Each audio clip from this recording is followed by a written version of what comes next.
Welcome to Construction Cashflow. I'm your host, Stu Davidson, and if you haven't already done so, hit the subscribe button so you never miss an episode. The other thing in this country, and not so in many other countries, is our planning requirements, as they exist, put a premium on all construction.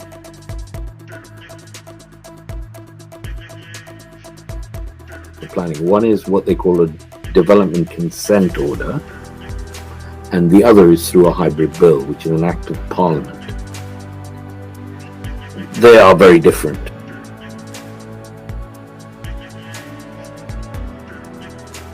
When any Secretary of State or anybody who's doing a major project or program, the two things that people are always keen to understand is when is it going to be done?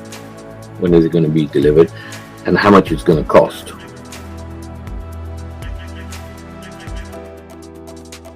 I've been doing for the last 15 years in the roles that I've done is leading major projects from a controls point of view through very tortuous planning requirements.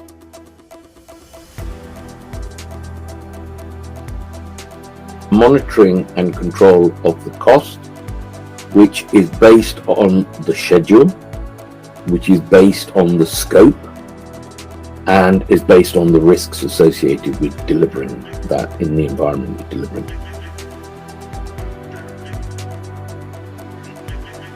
Many times, people take the estimate and forget about the assumption. And when the assumptions are realized, because they will be realized at some stage, they feel, oh, we thought that was in the price.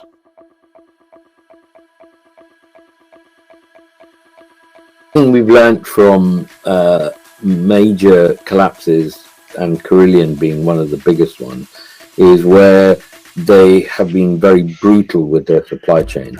And in fact, their supply chains have funded their profits in many ways.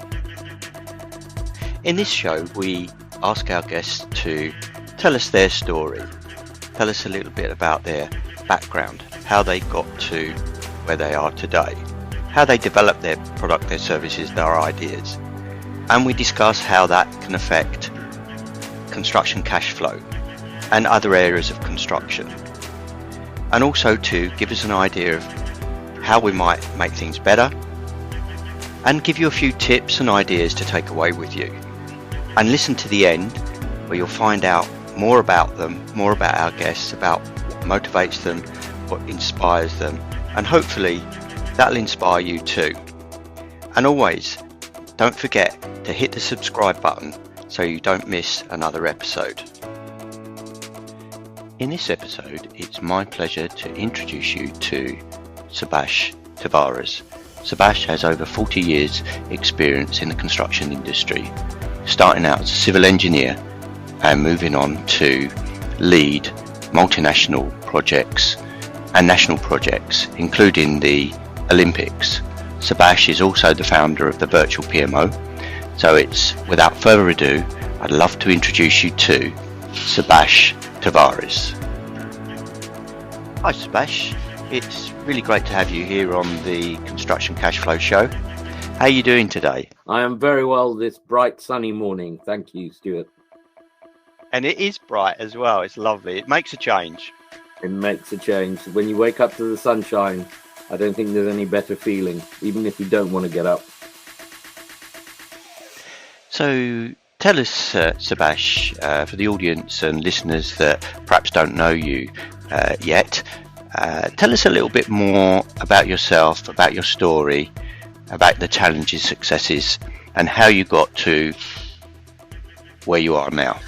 So I'm a civil engineer. I was born and brought up in Kenya, and lived in Kenya pre-independence and post-independence. Spent most of my life, if I look back now, I've spent half of my life in Kenya, most of it the younger half, and then most of my adult life living in the UK. So I suppose leaving home eventually is a big challenge for many people. whatever the circumstances by which you have to leave. In some cases, it's political. In some cases, it's potentially the future of your children, or my parents felt that, or other times it's just interest or work. Whatever it is a big change to your life and your outlook. I think my own personal journey is because I was educated for most of my education in England. It was very easy to come and live in England, rather than many of my colleagues, certainly Asians in East Africa, East and Central Africa, who were put on a plane by the regime at the time with nothing and hadn't planned it, hadn't lived in England, never seen a winter. They had the extremes. I was lucky in that respect that I had a full awareness. And because I had lived, by the time I was in my early 30s, probably half of my life at school in England, I was very much aware of what to expect when I came to live here. So eyes wide open. I think the challenge always with migrants and immigrants, it attracts a lot of discussion in the current scenario, but at the time I was growing up and came to live, it was on the basis of the needs of the country and the skills that I brought with me. And it remains one of the most difficult things I know in the current climate to justify, but it was quite clear cut in those days. So being an engineer, having done my degree in the UK, having worked for a UK-based company in my home country of Kenya, meant that I was a hybrid. So I lived and worked in England, and then I lived at home. So I enjoyed the best of both worlds. So from a cultural point of view, that was great. From a professional point of view, it was always going to be a challenge to move through the hierarchy of major corporations. And the one thing I have learned is that the more remote you are from the center, and in which case mine was London and then it was Houston, the more difficult it is to move up the ladder, because you're not there, you're not meeting people at the coffee station, you're not having your reviews with 2 levels of management up. It's all remote, and you're only as good as the person you report to. And if you're in Kenya or Southern Africa, you're quite a few thousand miles away from where things happen. And that's the challenge that I faced in my early career, which then accelerated probably exponentially when I came to live in England. Because to be fair, I probably was behind the curve of my peer group. I enjoyed what I was doing, and I was very happy, and I was at home, and I was well paid. But I was behind the curve of where they'd got to in terms of promotion and recognition, etc., back in the UK. So it's something that was a challenge, but it was a challenge that I took. I realized and made sure that I managed that throughout my early years in the UK, and ended up probably at the top of the organization, both the organizations I was on at board level, before I decided to go out on my own. Do you think coming from Kenya and being remote in that way, I think it takes a lot of willpower and energy and determination and courage to leave your home country to go somewhere else? I think it says a lot about you as an individual. Do you think there's similarities between the two scenarios, from one nationally going to another country to learn, to build a career, to build a life, and actually within a corporate organization? Do you think it connects, if you're working remotely as well? So there are two parts, and that's a good question, Stuart. There are two parts to that. One is, with Kenya being a former British colony and having had British administration pre-independence, we were anglicized to a point anyway. So we had the administration, we had the curriculum, we had our schooling was in English, and we had English teachers and expatriates, etc. So we were living in England away from England, as it were, but it was physically in Kenya. So the mindset, the culture was a lot. For me personally, I had the added advantage that I was at school in England from a very young age, which you could argue is your formative age from sort of 5 to 13, which is what you would have in your prep schools now. And I was in a prep school here in England. I then went back to a post-colonial private school in Kenya, which had its own dimension. So we were only the second or third colored intake into the school. So all of us in the junior school were of all different types of backgrounds, and everybody from the third form upwards were all white because they were the outgoing, it was obviously whites only. So you've kind of met those challenges at different levels and different times of my life. And I think that was a strength for me because I was able to see the difference. I was able to grow up during the change.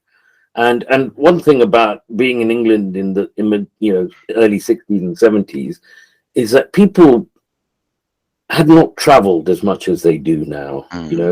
Many people when I was at university in Manchester had never left Manchester. Not because of any other reason. They just lived and worked and whatever and married and children and just worked down the road from where they were born. Whereas, for me, there was always intrigue and fascination about, oh my God, you live there, and I used to go back on holidays. So that young age was able to I enjoyed the English way of life, the humor, the dress, the theatre, and it lent itself to me being in a theatre organization in the UK, which were running, it was a rep theatre, 17 plays a year, and I was involved in and out with that for 8 years. And we were doing all English-speaking plays, Shakespeare's and all the famous authors, Kate Bourne, etc. So many of my own hobbies, etc., were also, based in an English cultural environment, but with the luxury of having sunshine for 365 days a year and being able to be outdoor without heavy clothing, etc., throughout the year. So it was really the best of both worlds. And I think when I came to live here, it was that understanding that made people curious before we got to the real edge of all the racial tension. Because I never really experienced it in my younger years. I've experienced more in my 60s than I ever did between the ages of 5 to, say, 25. Wow, how interesting. It is interesting. Well, there's a couple of things out of that conversation is that I was going to ask you, how have you seen attitudes changed from the 70s to now? Because there's a common perception that it's got a lot better since the 70s. But now that you've experienced it more in your 60s, that's very interesting. Why do you think that is? And how does it manifest itself? Yeah, so how does it manifest itself? So I think there is definitely a difference between your private life and what you do and how you succeed, where you live and how you live, and your professional life. When I suggest in my private life, I've never really, in all my years, I've never had a problem because I can see it and I can manage it. And I'm articulate enough to be able to walk away from being drawn into a discussion, argument, fist fight, whatever it might be. When I was younger, I might not have reacted in the same way. So there's a sense of maturity there. But in my business life and in my professional life, I'd never worked on a railway before I came to England. And that was when I was in my late 30s. And yet I became the head of transportation at a large American organization in the UK dealing with rail. And I remember my early years. First of all, everybody at my level and above were all white Anglo-Saxon males. So you go to meetings and it was just, people weren't aware of it. But for me, it was like, it's just a feeling that you get and you didn't want to make a big deal of it. But that was it. And the second was, if you hadn't been in the railway for 100 years, what did you know about it? Yet my skill set was transferable because it was project controls. cost, schedule, risk management, which transcends all cultures. It's the basic. So, and I felt that I was good enough, and by the virtue of the fact that I did then get promoted, etc., other people thought I was good enough. So it was never an issue. But still today, there are many areas and many decision-making forums which are not as representative as you might think it could be or should be. In fact, if you're extreme, you might say it should be. But the middle to senior management still is quite not as diverse and integrated as people in the professional world as people would like to think. And I have friends of mine in the law, in the legal professions, and just because they're redheaded and came from Manchester, very difficult to get into any of the inns in London. The old schoolboy network or whatever. And those kind of things haven't, in my opinion at least, they haven't changed that much, because that's an age group, that's a whole section of the population which comply. And I should be careful, but it's everything we've learned. Some of it becomes a tick box exercise, another becomes a behavioral change. And I think in those aspects there is a massive behavioral change still to do, because I think we've got all the tick boxes you could ever want in terms of diversity, inclusion, equality. People have got stats all over the place, and that great stats, but if the mindset's not there, doesn't mean anything, in my opinion. It's very interesting that you mentioned that, and that in your perception things haven't changed that much over time, and it's become a tick box exercise as opposed to more of a behavioral changes. And it's interesting you say that, because I kind of see that around me and around the place as well. We become a tick box society. We're ticking a lot of boxes, and that goes for racial equality and inclusion. I think it goes for ageism and age inclusion, and I've come across that one being 61. That they have the age. Most businesses have policies and a tick box.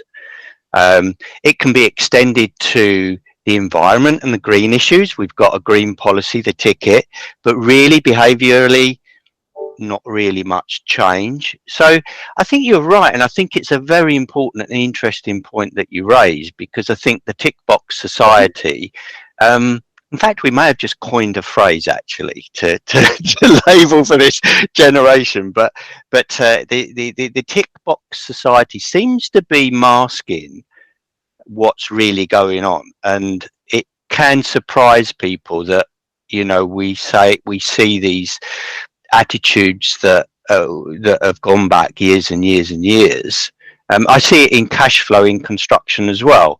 There's lots of reports and we've got technology, but culturally with cash flow, it hasn't really changed for the last 400 or 500 years, and we're still very much behaviorally in that kind of fear zone of giving and paying money.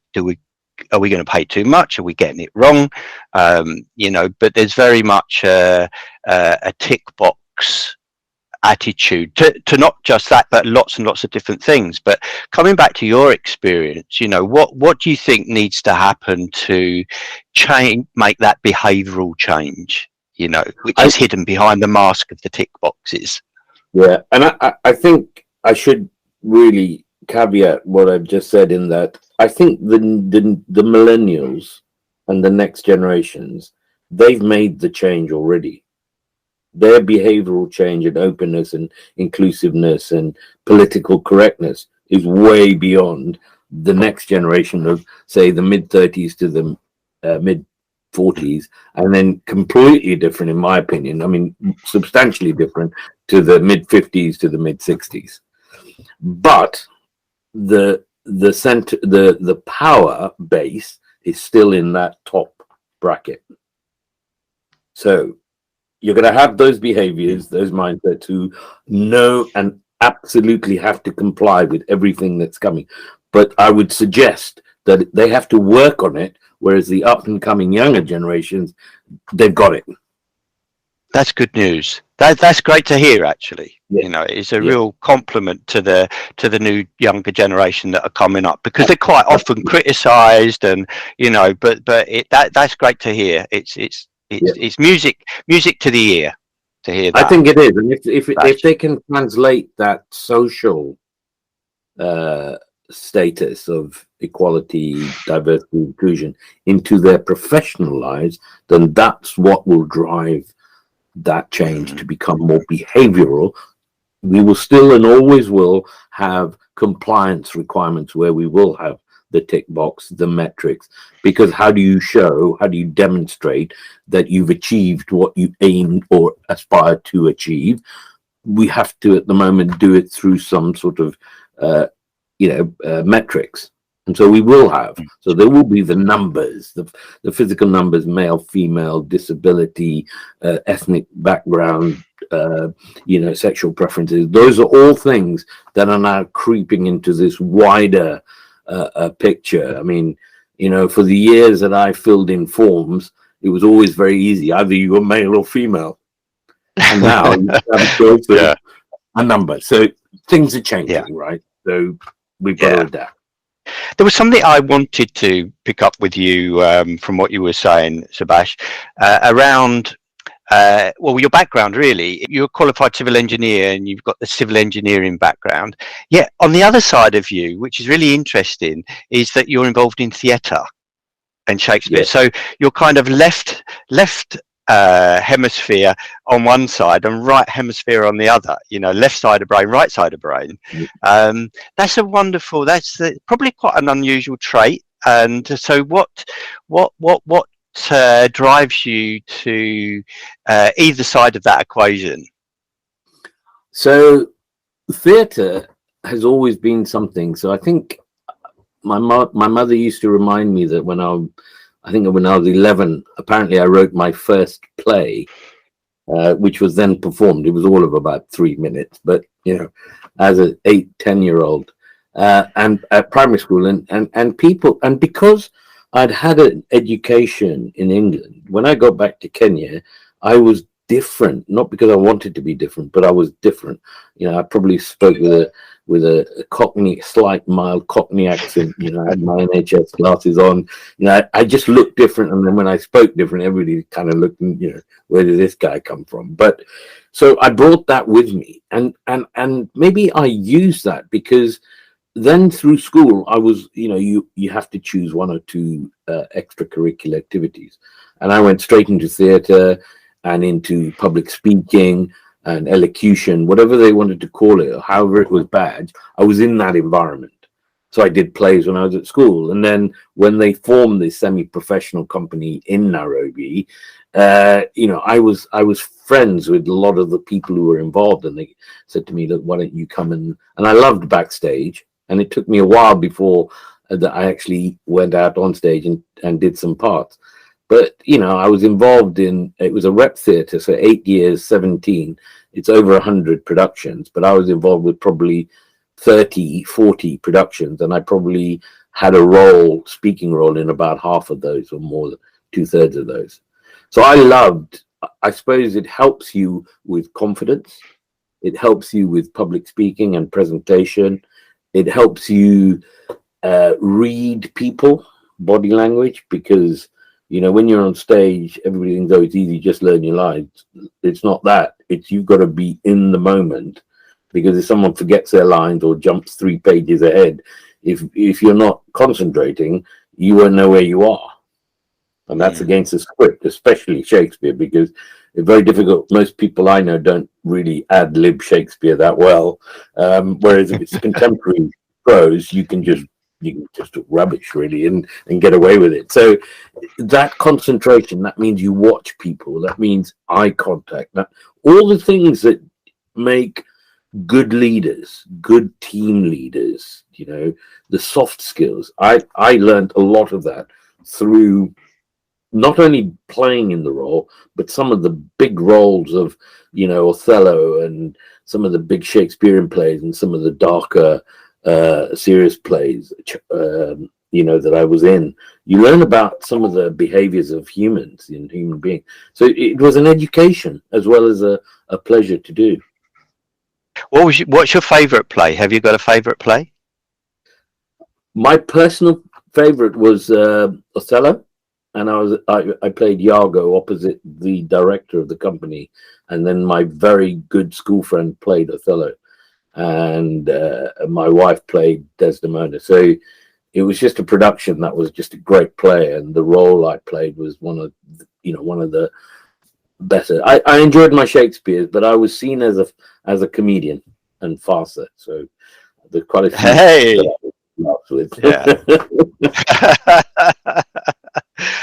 That's amazing. And are you still involved at all? I think time commitments. When I was in Kenya, it was 20-minute drive from home, and it was because it was semi-professional. It was very, very professionally run. I tried a couple of sort of fringe opportunities here in Woking and Nomads, but it was more social than it was serious, if you know what I mean, which is fine. But because I'd been brought up with that, this is the proper way of doing it, no drinking at rehearsals, very strong discipline, to come to a much laissez-faire kind of thing where, most rehearsal was done in the pub, and then a couple of, it was just different. And I just didn't feel I could make the change. So, yeah. So it's interesting that you've got these two sides to you. You've got this what I would say, very developed creative ability in theatre, not only writing plays but acting in them, and then you've got this very kind of scientific approach to it, which is civil engineering is more around left side, and then you wrote. I know that on the threads in LinkedIn, you write about the climate change and sustainability as well, and. Yeah. We quite often, again, this comes back to a behavioural thing. We have the reports and the science and the models that tell us one thing, yet the behaviour of people around choices and consumerism is kind of, and we touched on that earlier in another context, but it seems to be lagging behind. And a good friend of mine, Puran, who was the founder of BedZ, very much still involved in the climate change movement, particularly around the built environment.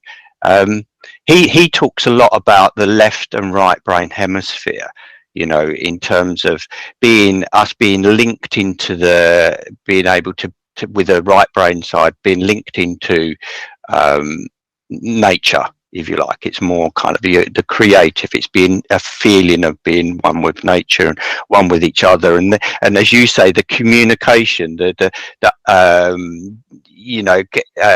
having a feel for the body language of people and judging, being able to understand the human being or the human being you're communicating with on the one side, and then you've got this other side which is very scientific, and we seem to have lent kind of the pendulum swung way over to the scientific side. Do you think that's kind of we tend to be through university without having that outlet for creativity so much these days? Do you think we're leaning towards just trying to take a purely scientific approach to things like climate change and cultural issues?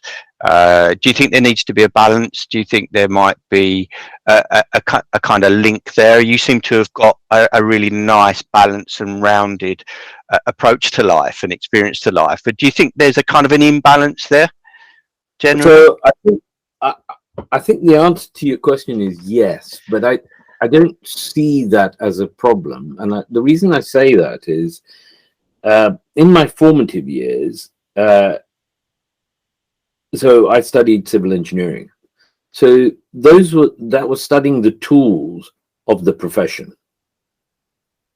As an engineer, I could have probably gone one of two ways, very generically. I could have stayed in the engineering and been the head of engineering and carried on with designs and new challenges of, all the stuff engineering. But then there's you move into the management space. and the project management space. And that's when you're dealing, that's when you're expected to have the technical ability, but you're also expected to have the soft skills. And you don't just get your soft skills from nowhere. And there are, I would say, and I talk to colleagues a lot of the time, I have made that journey through engineering and the technical side. I know what it is. Okay, I'm not up to speed with all design practice and stuff now, but I know enough about how things are built and design basics and all of that. But actually, I don't have to deal with that, because I have technical people reporting to me who deal with that. I have to deal with the people issues.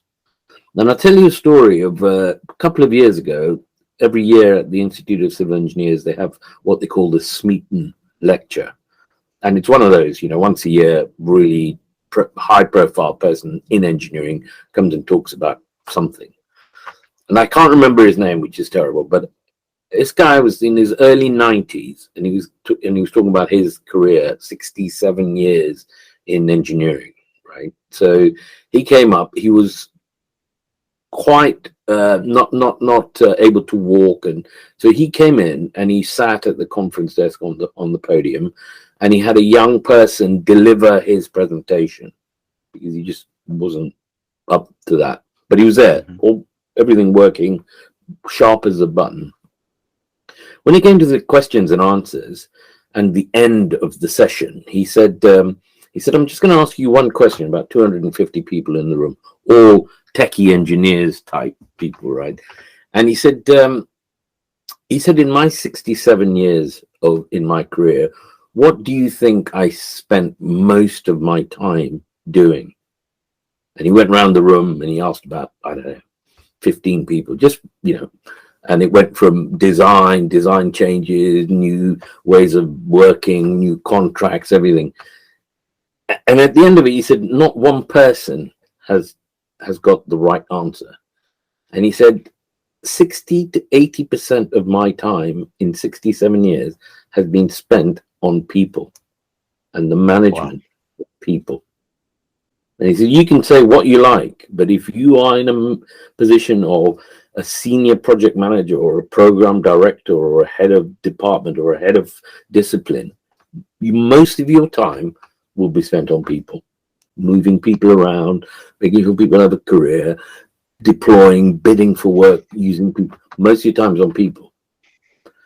And it shocked everybody, said, well, it can't be. And then they started to analyze. Now, technical people, that might not be true, and that's fine. You need technical people. You don't want everybody to be a leader. But of the leaders, and I know now myself, one of the criticisms of me, and perhaps one of my weaknesses, is that I still have the engineer in me. So I get caught in the weeds. I shouldn't be there at all. But it takes time and it distracts from what I should be doing. And that is something you have to get over. And that's why I believe not everybody, and nor should they, expect to make that transition from engineering into management. And I think it is wrong for people to assume that good engineers, and I'm an engineer so I can say that, good engineers make good managers. It doesn't equate. I think it's similar to good footballers don't necessarily make good managers either. Exactly. Yeah. What do you think goes into the key traits of being a people manager? I think compassion is a big thing. I think people talk about culture, and I think culture is an interesting one. But if you have lived through something, or like being brought up in Africa or being brought up in Nairobi, where, for example, people say, the poor in Africa, the poor in where I lived in Nairobi.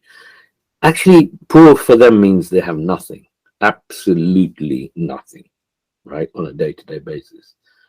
Whereas some of the people that are interviewed on television here saying, well, the government doesn't look after me, and then they just put their fag out, and then they get their glass of wine or beer and have a sip and continue with the debate and say, they should be looking after us better. They're housed, they're fed, they have an allowance. So it's the definition of poverty and what poor is. And understanding things like that, those cultural differences about how people have come from nowhere with literally nothing to relatively being quite well off with nothing is a big thing. And it happens all over the world. It's not just from Africa to Europe. I mean, in England, we have our own issues with differential poverty and food banks now, and people who thought they were okay suddenly finding that they can't afford to do what they've always done, and both working, etc. So I think so. Compassion, I think cultural awareness, and I think ability to listen, and I think domain knowledge. I mean, I would say to most people in teams that I've done, if I ever ask them to do something, it will almost 99% will have been something I've done in my life. So if I say to someone, I need this thing photocopied by lunchtime, it's not because I'm just an ogre who's a lazy sod who doesn't want to get up and do the photocopying. It's because sometimes you just got to give people something to do. Doesn't matter that they're a double first from Oxford graduate, they're just going to do the photocopying today, you know. And it's not, but it's that ability for people to do it willingly. It's because you earn that respect of connecting with them at whatever level. You know, I mean, I go to the Institute of Civil Engineers, and the guy every time I go who gives me the biggest hug is the senior waiter in the cafeteria. Much to the embarrassment of some of my friends, who's he? I said, well, he serves tea and coffee in the canteen. But why does he always come up and give you something? It's because you connect with people. And for me, I think that ability, you know, we talk about, you know, the old adage of, would you follow your leader over the top, you know, if you were ordered to or instructed to. And most people would do it because out of the fear of whether they went over the top. If they didn't go over the top, they get shot anyway for desertion or whatever. But if you went over the top, it's because you believed and you had respect in your leader, and without being stupid, of course, but you would follow your leader somewhere, and that's because you respect that person. That you understand. Yeah, I think it's a huge part. It's these soft skills that people have to work on them. Some people, and I feel like maybe I'm one of them, you have a natural disposition. So you finesse it through working and having experiences. Others have to work really hard, and others simply just don't make that journey. And we all know those types of managers that exist in all fields. Very, very wise words, and lots of good advice there to anybody seeking to become a manager. The people skills, very important, and I think it's a lesson in itself to see your story and your background as well, and you know, to see the head waiter to give you a hug, and that's because they receive respect from you too first. And I can feel that you're a warm person. You're somebody that it makes you feel confident to be around as well. So you can see it really comes through. Subash, what are you involved in at the moment? How's your what work are you doing now? To come back onto topic about cash flow, but what I've been doing for the last 15 years in the roles that I've done is leading major projects from a controls point of view through very tortuous planning requirements. And as we are all aware, when any Secretary of State or anybody who's doing a major project or program, the two things that people are always keen to understand is when is it going to be done, when is it going to be delivered, and how much it's going to cost. And, you know, they don't come and ask whether are we going to have the best glazing, or are we going to have the best floor system, or are we going to have enough parking, or are they going to, you know, they don't ask that. They expect that, right? But they ask, when is it going to be ready? When can I use it? When can I get benefit for it? And how much is it going to cost? And the controls piece that I've been involved with and continue to be involved with at all levels is about the control, the monitoring and control of the cost, which is based on the schedule, which is based on the scope, and is based on the risks associated with delivering that in the environment you're delivering it. All of those four aspects involve a pound note in some form or another. And I would say to anybody who comes onto my team, I would say that imagine you're a pound note. And at the beginning of this project, that pound note is just a dream. I'd like to have a 5-bedroom house. Yeah, I'd really like to. How much is it going to cost? I don't know. £500,000. You have no idea about what kind of house it's going to be, where it's going to be. You haven't bought the land, nothing. You just know that you want a house.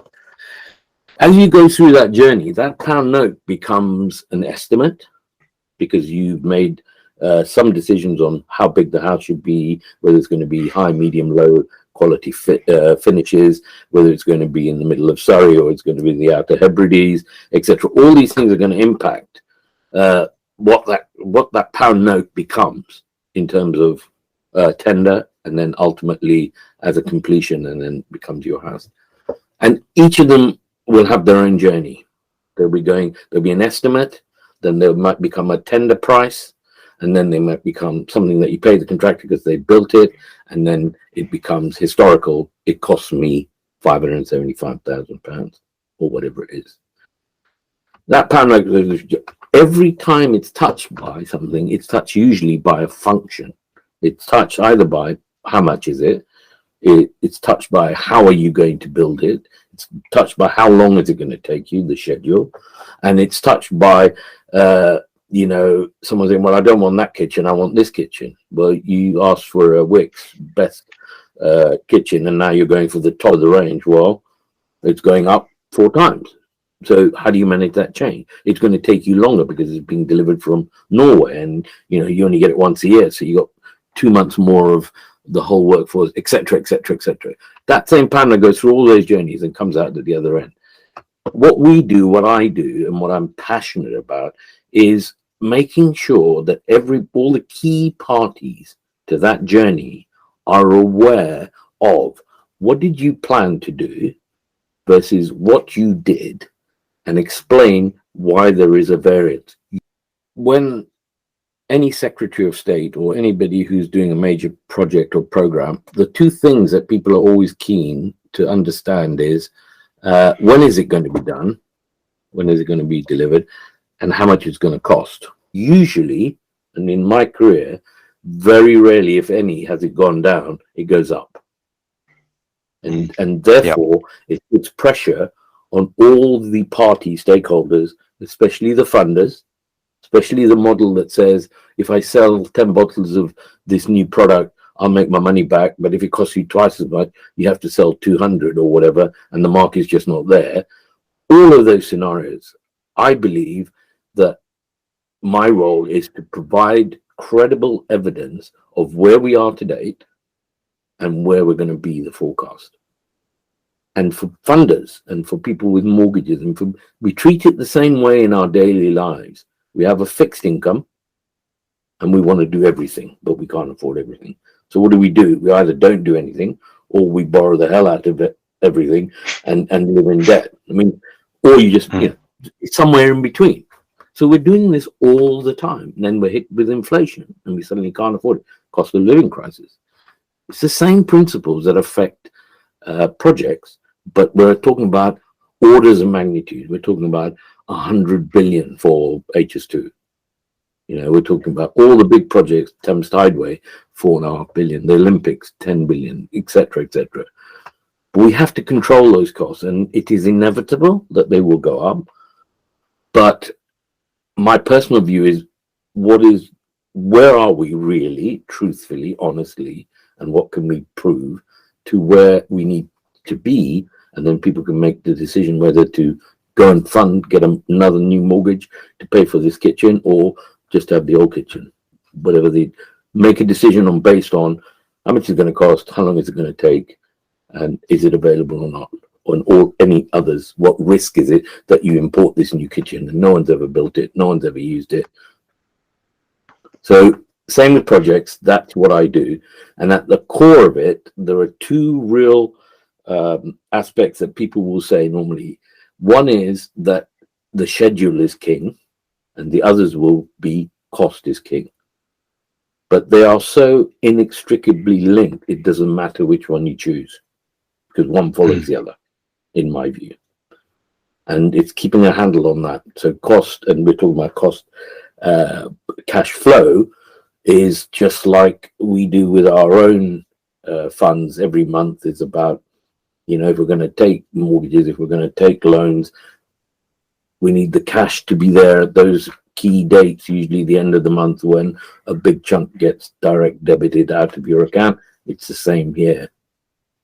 And then if you're hit with inflation or you're hit with the mortgage rates going back, it puts a big hole. You have to stop. You have to readjust. Hopefully you can still afford it, but at the sacrifice of giving up the lease car or whatever, not putting the lights on. I don't know. Same thing, same principles, but we have to be at an order of magnitude different. I love the scenario that you paint, the picture of imagine you're a pound, attracting these touch points as you go along. That picture for me was almost a picture of a pound going down the river, and it's got these kind of things that are interacting with it as it goes along. We're following that pound, if you like, if it's on a large project, and we're looking at the touch points. What do you think the biggest risks to that pound as we go down that journey from the budget of this is what we think it's going to cost to this is what it did cost at the end? Where are the biggest kind of risks or blockages that pound might see on its journey? Would that be through something regarding processes or systems, or would that be around the number of hands that the pound has to go through? And can we always control that pound on its journey? I would like to think that we can always control it. The elements that impact might be out of our control, like inflation, like the war in Ukraine, but the end result is that steel or that roofing tile or whatever is going to cost you twice as much. The same tile, it might be delivered in the same program in 2 months' time, but it's going to cost you twice as much. Out of your control, but you can control it by then saying, okay, should we go for a cheaper tile? And make up the fact that it's gone up with, a cheaper tile. And if the client says, no, I want that tile, well, therefore you're going to have to pay the price.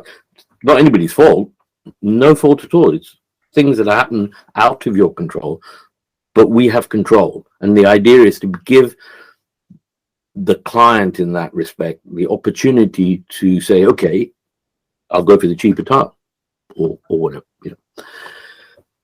In my experience, there are two halves of every project. There is everything you do till the point you issue a letter of award to construct, which is what I would call development.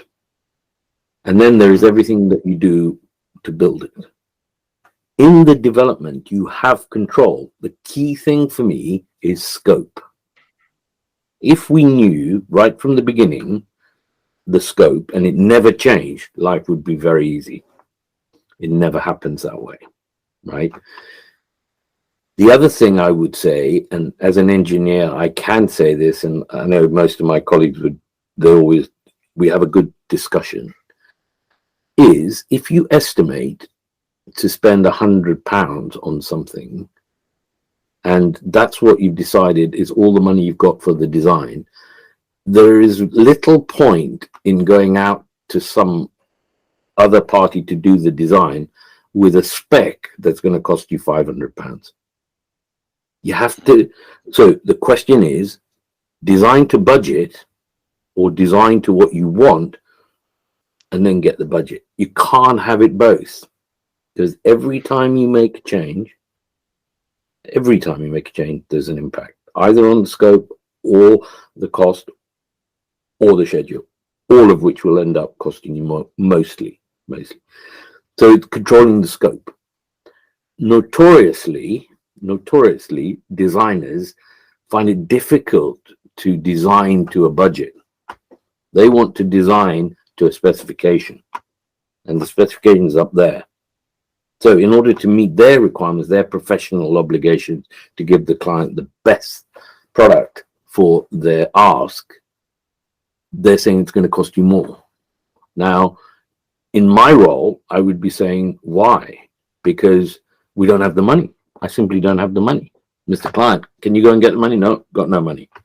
So what do? We go back to where I believe we should have been, is why are we not trying to design this to the budget, not to be all singing and dancing, because we don't have the budget. And that's a very difficult area. And that comes out of when you start and you get a quotation for something, you make a number of assumptions. You'll assume the ground conditions are okay, you're just going to build it straight on the land. You assume the aesthetics is fine and that the planning guys are going to accept your big glazed living room overlooking everybody else's backyard. You assume all these things. And as you progress it, you get a number of impositions. No, you can't do that. Oh, the ground is completely rubbish, so you're going to have to spend hundreds of thousands on cleaning up dirty land. And then the council say you can't have that much space of windows because of your privacy laws, whatever. And that whole thing goes through that. Many times, people take the estimate and forget about the assumptions. And when the assumptions are realized, because they will be realized at some stage, they feel, oh, we thought that was in the price. Well, why was it in? Why did you think that was in the price when your assumption was we don't think we're going to have to do any earthworks, and you end up spending 400,000 on the earthworks? Have a look at why you made that assumption. On what basis? Very often forgotten. You get a claim, and you just have to do it, and someone has to find the money, and money that you've earmarked for something else, if you're sticking to your budget, goes out the window. So that super kitchen becomes a basic kitchen because you need to spend half of that money on the earthwork. I'm exaggerating to make the point. There are many steps during the development phase. The other thing in this country, and not so in many other countries, is our planning requirements, as they exist, put a premium on all construction. And I'm not suggesting it's right or wrong. It is the way we do things in this country. But in many other countries around the world, if projects, and we've talked about this in the UK many times, we haven't really had the courage of our convictions to follow it through, many projects of national significance.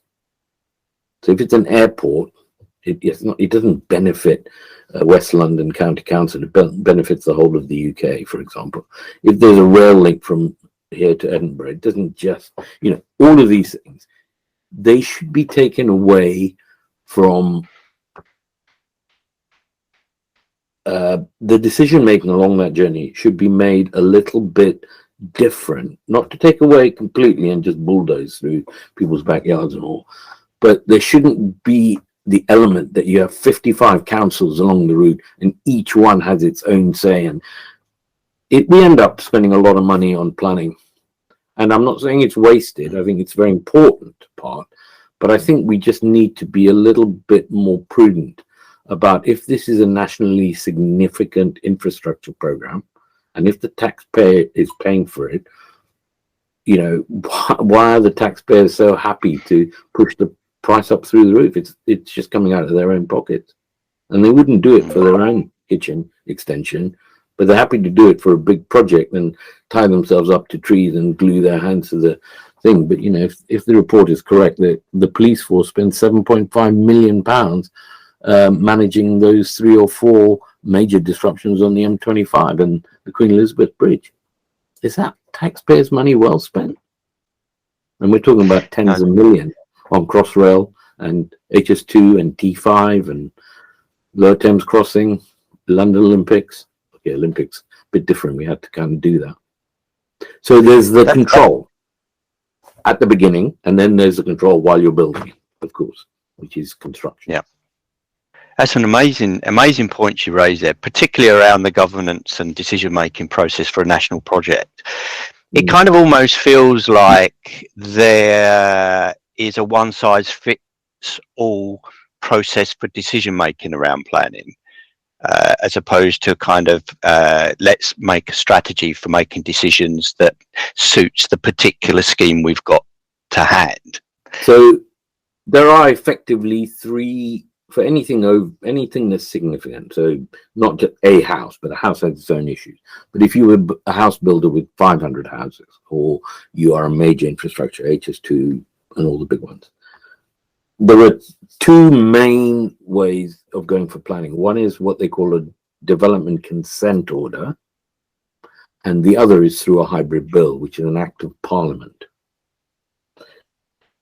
They are very different, and most times it will go through a development consent order because that's more accessible all the time. With one that goes through a hybrid bill or an act of parliament, once it gets in the House of Commons and House of Lords, you don't have any control over it other than giving them information. So both are riddled with issues, but the principle is there are 3 or 4 main components for all of these submissions. One is cost.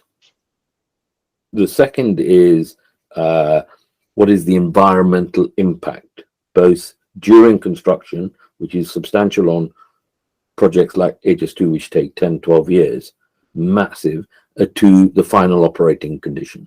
How do we bring it back to or improve the environmental surrounding?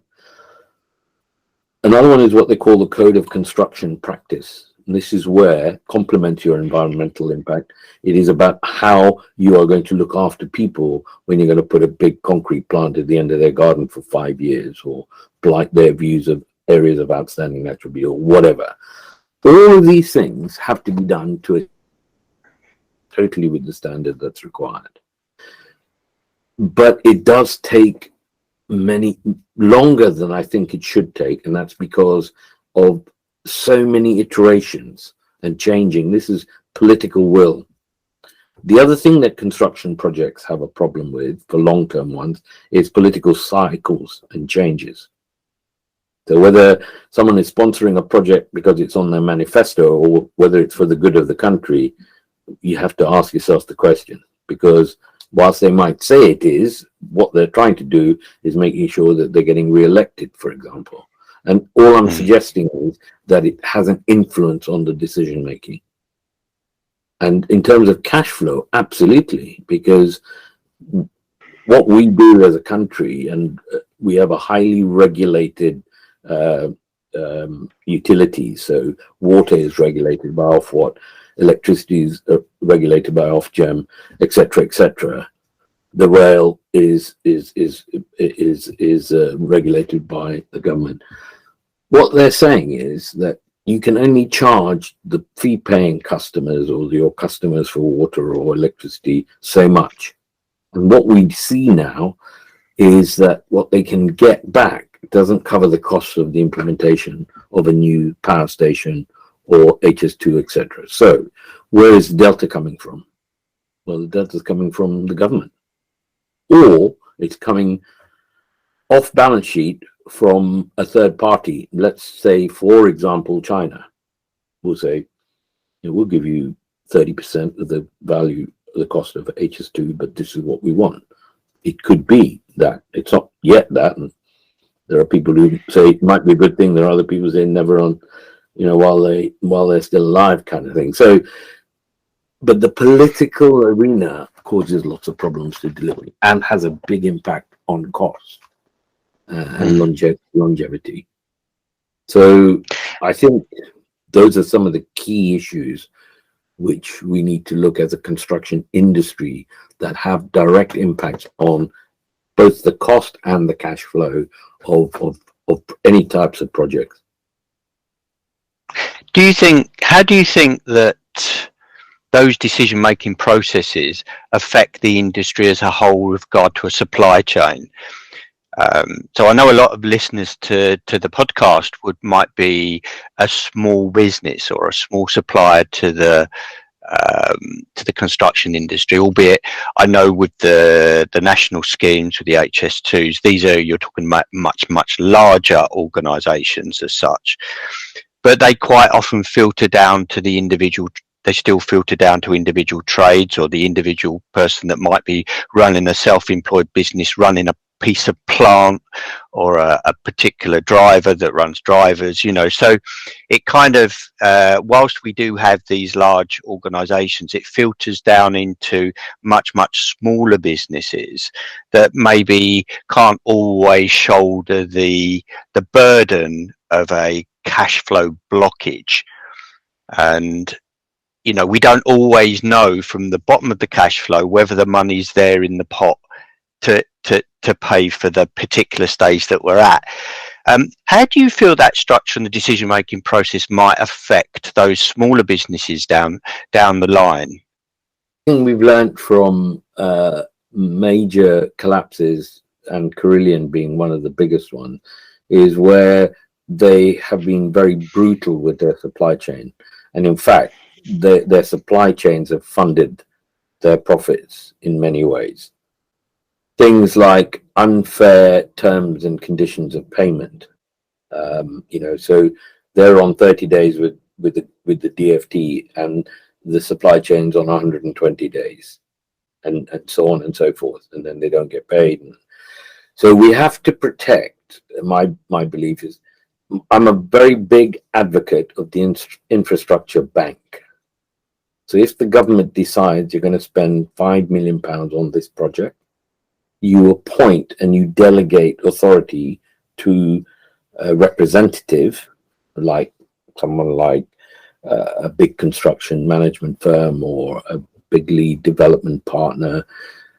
But what you do then is that once you've awarded the contract and you understand the framework of the supply chain, that when a certificate is signed off for payment, that all the parties get paid directly from the bank and not through the main contractor.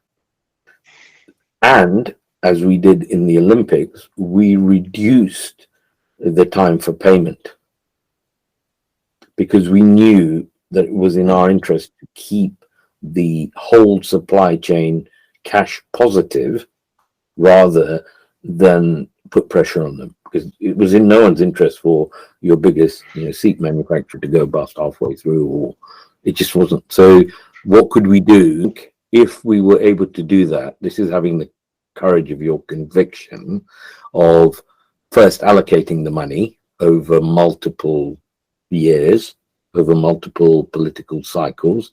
We know that everything's controlled by 5-year cycles in rail, in water, in aviation and nuclear. So we've got these AMP cycles, asset management plans. So we have to make the best estimates for those. So again, we're talking about cash flow. If we had an infrastructure bank, we could ease that problem. So you put in an organization that validated and measured and paid on time, right? Take it out of the contractor's control. The second thing I believe we should be really looking at is when any project is going over multiple years, the first time you do the cash flow is, and you'll see it in a curve, that the maximum cash flow is during the peak of construction. So there's a bell curve. So if you have a 5-year contract and you let it in 2000, then you expect your cash flows to be high in 2002 and 3, and then winding down in 4 and finishing in 5. You apply an inflation factor based on the government's forecast for inflation. And bearing in mind it's compounded over those 5 years, so it's a big number. My view is that you should avoid as much as you can moving that peak out to the right. And if you imagine that we were going to spend, just say on a project, £300 million in 2023, and we awarded the contract in 2021, we might have only had 4% for inflation for last year. If we moved all of last year's £300 million into this year, we'd be paying 9%. So this is about controlling, you were saying earlier, what we can't control inflation. All we can use is the government profile for 5 years, apply it, and say, this is the cost of your project, this is the likely inflation through the project, and this is your risk profile through the project. You can't control the inflation because that's going way above. When we were in Europe, it would be part of the European monetary regime or whatever. So you can only make the best estimates. But what you can control is delivering on time and putting pressures, because if you think you're going to delay it by a year and inflation is going up a percentage point, you can evaluate what that's going to do to the cost of it. You could spend a little bit of that and do it in the year too. But this again, you have to trust people to give you good advice, and then you have to listen and take that advice. The question of authority to give those professionals to do what's best, keeping them always informed, getting the decisions made at the right time, but not hampering them, and the impact of which pushes the contracts out, which tends to happen quite a lot. I like the idea of the infrastructure bank, and I liked your scenario of the curve, because you can imagine on a large contract a delay how much that would push out. So it's everyone in the chain being aware of the possibilities, of the risks, etc., keeping that on target, keeping the professionals with the ability and authority to run the project, planning the project, designing the project, working to the plan, working to the design. Everyone understands the design, and coming back to your earlier points about the pre and the post, the design period and the construction period. I know even and coming back to communication and dealing with people, as you mentioned earlier with the chap that was 90, that one of the things he's done, 60% of what he's been involved in his long career is dealing with people. I've even found from my quantity surveying career, in that pre-let period, that design period, a large part of what I do is not just producing a spreadsheet with numbers on, or this is the cost of this, or this is the cost of that, is actually a people skill, where you're dealing with designers that want to design something which is going to be high quality, which might be making a statement, which may be pushing the boat out. There's the designers, the architect, the civil engineers, and it's really working with them in terms of how do you manage their expectations without coming to the table holding a poison chalice. You're kind of, and it's a people skill. You talk about the management of the pound as it goes through the various different touch points. You could have a cost estimator or a QS. You could have 10 QSs and 10 estimators give you a different figure. But I've always felt that it's the management of that figure that is really the big thing. And also, I think depending on the way that a project's procured, you can be responsible, and this is where I think comes back to your recent point around having that control and responsibility. Because I find in traditional methods of procurement, quite often, if you're responsible for the budget, you let the project to a main contractor, then of course you can't see over the fence to the supply chain or where that pound's going. So you lose vision, you lose sight of that pound once you've let the contract. And that's why I quite liked the idea that you came up with there, the infrastructure bank and the supply chain being paid from there, and taking that responsibility out of the main contractor's hands in terms of the money flow, even though they're still responsible for running the project, certifying the work and doing all of those things. But I think it keeps the project more transparent. So the ideas that you've come up with are kind of triggering ideas in my own mind, and it's been really insightful. And it's nothing that I've said to you, Stuart, is new, right? I mean, I treat cash flow, it hasn't changed over 100 years. Why would it change? You think about something and it's going to take you that long. That's your initial cash flow. That's it. Whether it's right or wrong or indifferent, that's another issue. That's your cash flow. based on these assumptions. Arguably, my view at a very high level is everything that you do before you award the contract is de-risking the cost after you make the award. So you do as much design as you want. You don't leave anything open-ended for someone to interpret, and then whatever costs you more. Ideally, you try to nail it down, but we know that's impossible. So what happens is you have a big risk. In old speak, green book, you'd have a number, and when you came to what's the cost of the project, you'd add 65% optimism bias. That was the government recommendation. You try and get that 65% down as well. You try to aim to get it down to zero, but you could never really do that.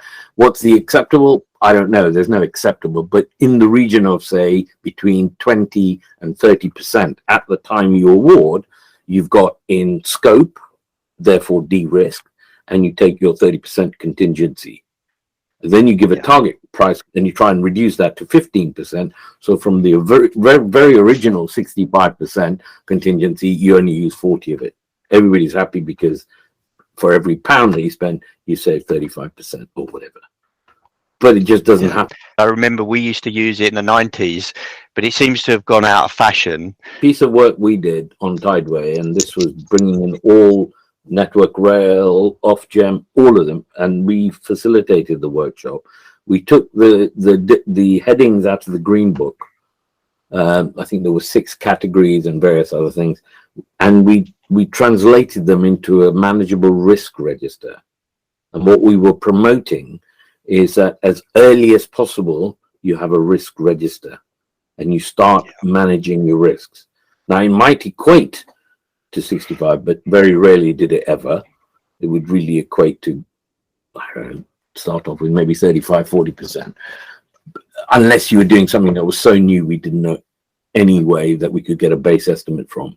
We've delivered enough airports and enough railways and enough roads and bridges and maybe not power plants that we should have some idea about the cost. Now, the cost is impacted by where it is. So the cost of a cube of concrete is the same wherever you go in England. But to take that concrete and place it somewhere is the premium we pay for that cube of concrete. It's not that the price of concrete has gone up. No, the price of concrete is the same. But from getting it from A to B and placing it and finishing it and all is where your premium is, right? So guys, what can you control? You can't control the cost because it is the cost. But what you can control is by your methods of construction and modern methods of construction. Oh, yeah, build it all off-site in a controlled environment. Less wastage, bring it out, bolt it all together, half house, there you go. That's what we should be doing through your risk management. That's why I say that cash flow itself has not changed. Cash flow, it is what it is.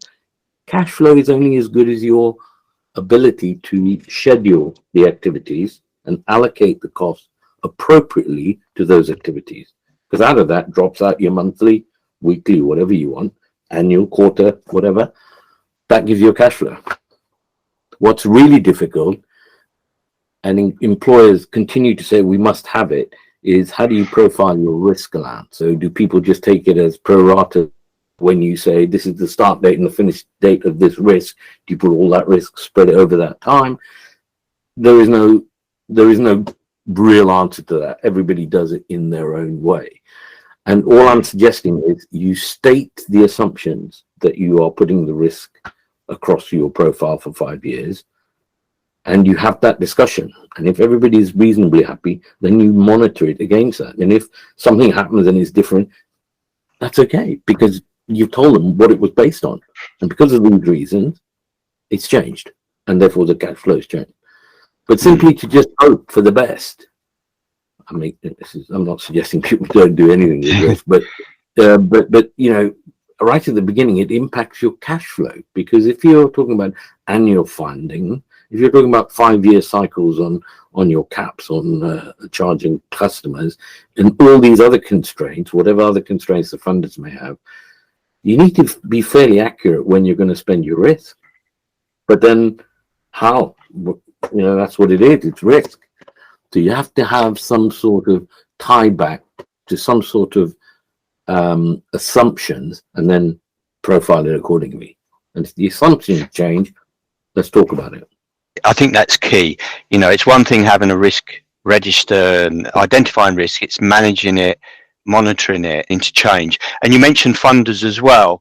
And sometimes at a operational level on a project, we don't think about the funder, but they have their own risk profile as well. And I think it's important when preparing an operations risk register for the project, a design risk register, an operations risk register, is that we combine it with the funders' perception of risk as well, because that's sometimes forgotten. And I've seen it on projects where monthly drawdowns are stopped because they're out of a line.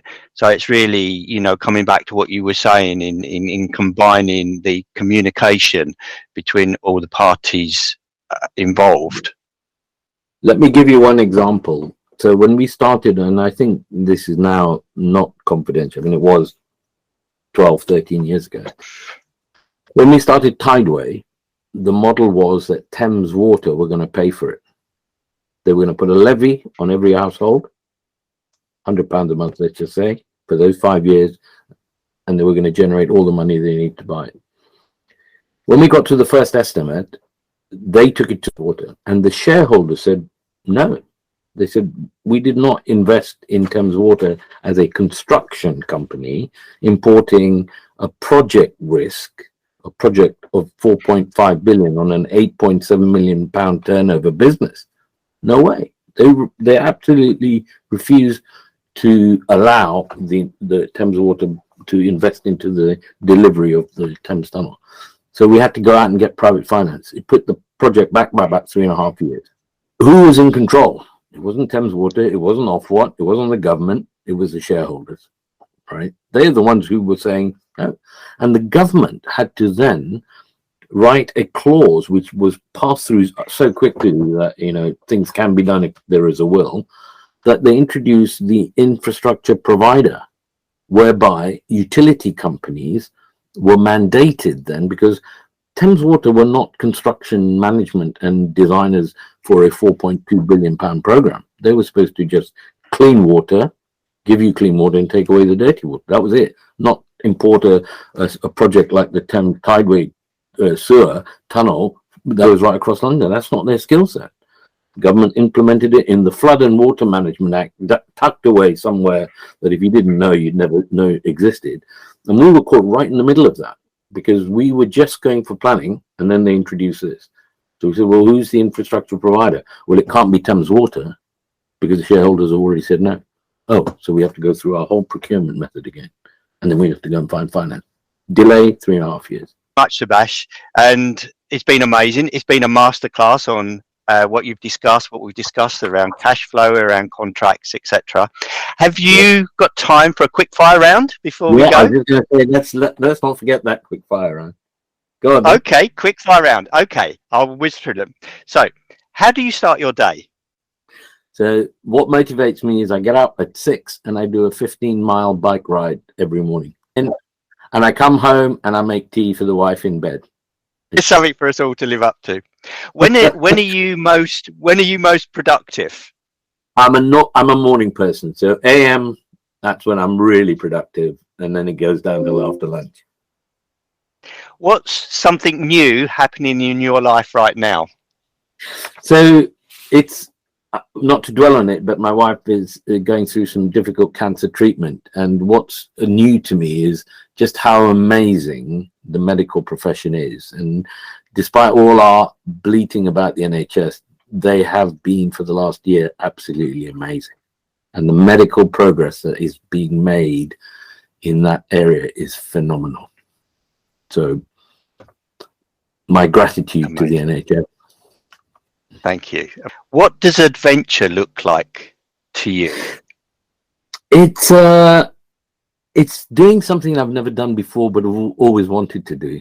So bungee jumping, climbing Mount Kilimanjaro.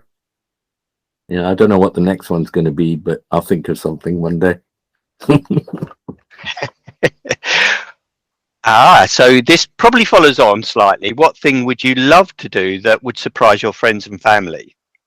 I'd like to take my 3 grandsons of 8, 13 and 15 on a safari to Kenya one day. Name a challenge you overcame that changed your life. Moving away from my home country to come and live in England, and being as happy as you see me today, because I've been lucky, but I've worked at it and I've got to where I've got to with a bit of luck and a bit of hard work. What does success mean to you? I'd go and sell ice creams because there is instant gratitude when a little child gets an ice cream in their hand, and it's never a dull moment. So, it's seeing people satisfied with what you've done. What inspires and motivates you? I think implementing big projects and schemes for the benefit of many, many millions of people. And I think that's the basis of civil engineering, is to do and deliver projects for the better improvement of people and their lives. What advice would you give to your young self? Take more risks and don't be so conservative. It's been amazing, Subash. What a wonderful interview, and amazing speaking to you. Thank you so much for coming on. It's been an absolute pleasure, and I wait to see the final result. You've been listening to Construction Cashflow. Hit the subscribe button if you haven't already done so you never miss an episode. And remember, the faster cash flows, the faster wealth grows.